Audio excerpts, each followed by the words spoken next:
When you have legitimate military aviators captured on flight recorders fueling the UFO fire, then the conversation gets really interesting, and that's where we pick things up with a 25-year Navy vet, Brian Sunshine Sinclair. Brian, a graduate of the Naval Academy with a degree in aerospace engineering. You don't achieve what you've achieved in life without being a very serious guy. Look at me. But so it's cool of you to, I guess what makes this all different is this statement right here. We're going to throw it up. Okay. The Navy confirming that the video, that sequence of videos that we saw, were legitimately unidentified flying phenomenon. When you see that, when the Navy confirms that, yeah, we don't know what that is, what does that tell you?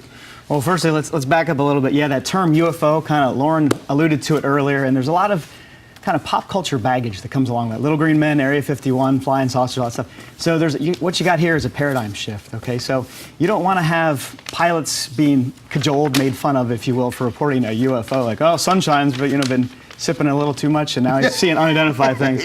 So they're kind of more formalizing it right now. So, and the term they use now, you're right, is unidentified aerial phenomenon, or UAP. All right, so we're going to roll that video again if we could. I guess the characteristics of its sharp turns, the change in altitudes.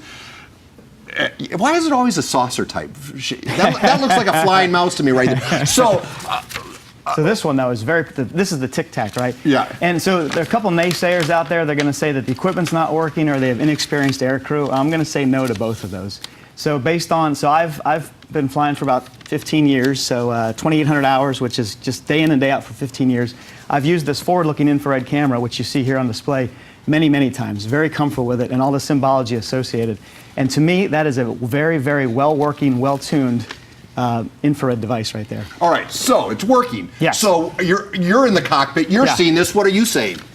Same thing, holy cow. Now, I'm not saying this on the radio, I'm saying this to the guy in the back, which is the recording you hear. Right. I'm like, holy cow, what is this? I have no clue. So, and it's, but also these guys are very experienced. For example, the Dave Fravor, if you heard, so he was the skipper of VFA 41 back in 2004, and this is off the coast of San Diego here, that Tic Tac video, if you will. So he's very well experienced. He knows what's going on. It's day. He's got a guy in the back seat. He's got another airplane with him, with another 2 guys. So you got 4 guys out there. So between the 4 of them, they can kind of figure out what's going on. You understand the fear. Everybody's seeing this sophisticated machine. We know how sophisticated our equipment is. Yes. And then you see something 10 light years even more sophisticated, and now you're concerned as a human being. Oh my God, we're going to be working as drones in some alien planet's meatpacking plant because they're more sophisticated. So you get why people are like a little edgy, right? I totally do. And if you look back, so this is obviously not the first instance of the government going public with these kind of phenomenon. So it actually dates back to November of 1944.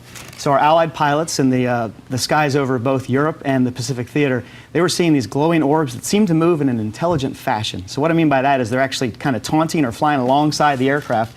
And the unofficial term from the pilots themselves, they call them the Foo Fighters. So it's back to you got the band obviously starts with this here, but then you got Project Blue Book in the 50s and 60s, and they eventually brought that stuff forward, and then now you have used to have the Advanced Aerospace Threat Identification Program, right, from 2007 to 2012, about 22 million. And the thing that all those agencies have in common is they're trying to figure out, just like you said, Paul, is it a threat? So both on the strategic level, but also just on the immediate safety level. So strategic level, hey, is it the bad guys? They've got new technology we need to watch out for. We don't want to be surprised on the strategic level. Or is it more an immediate threat to safety? Because you got these guys zipping around there doing their dogfighting and whatnot, and you don't want to have an interloper guy flying in there with whom you can't talk, so you might run into the good guys.